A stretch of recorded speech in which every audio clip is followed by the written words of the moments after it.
There's infinite potential and possibility here for you. Infinite potential and possibilities.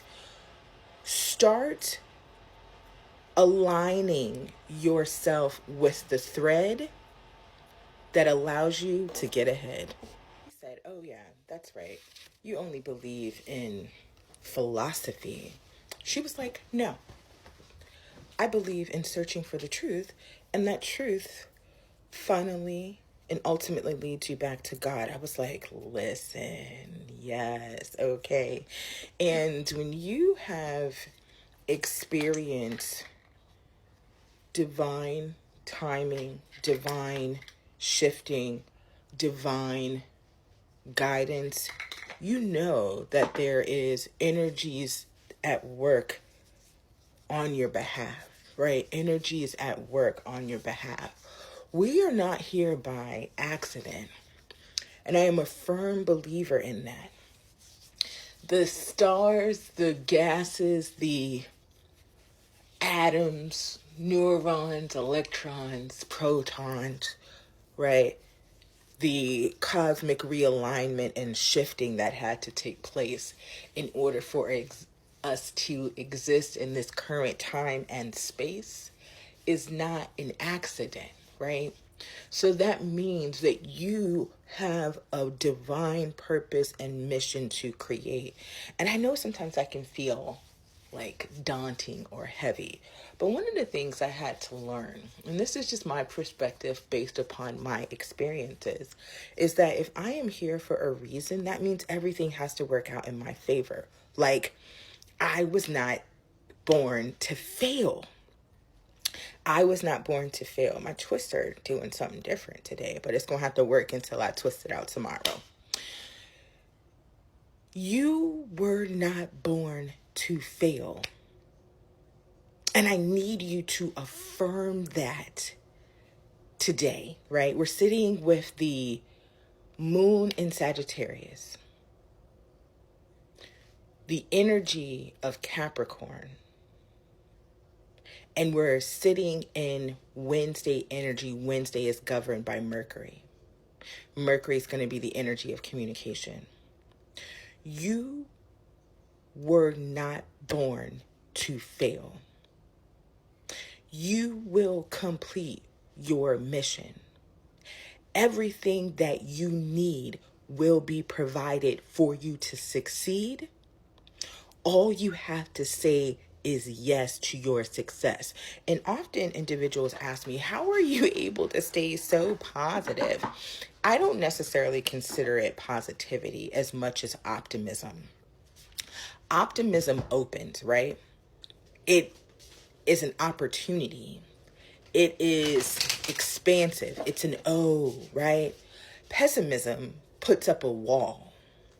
So the more I lean into everything working out for me, the more I lean into I am born to succeed, the more I lean into that I have a divine purpose and everything that I need will be provided to me in order to succeed, the more things work out in my favor.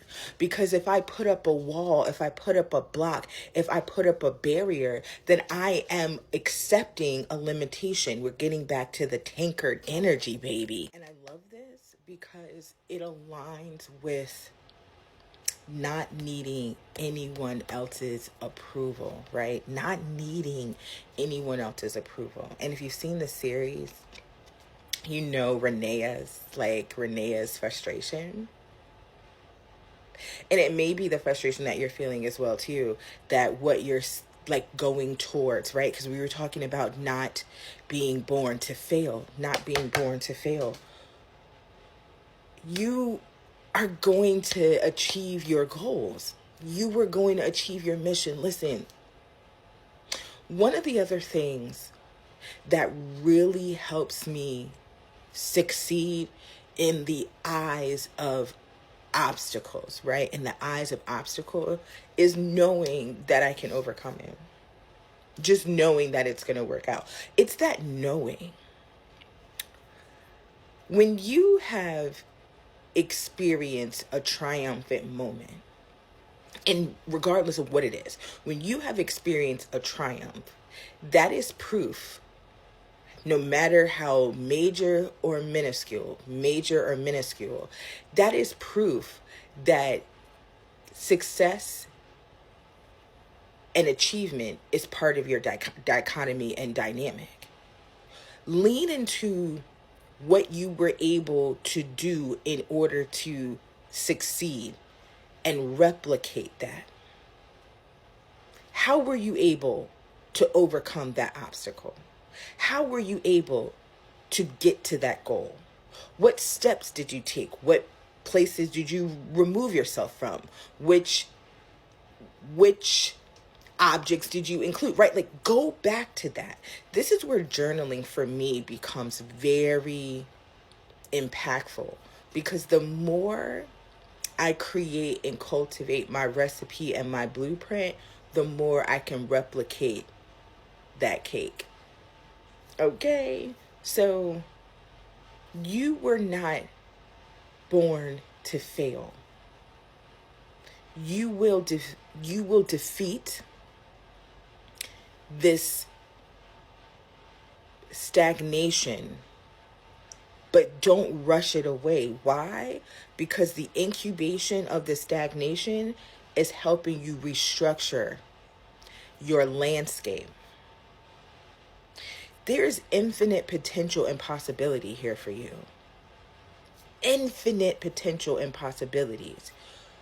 Start aligning yourself with the thread that allows you to get ahead.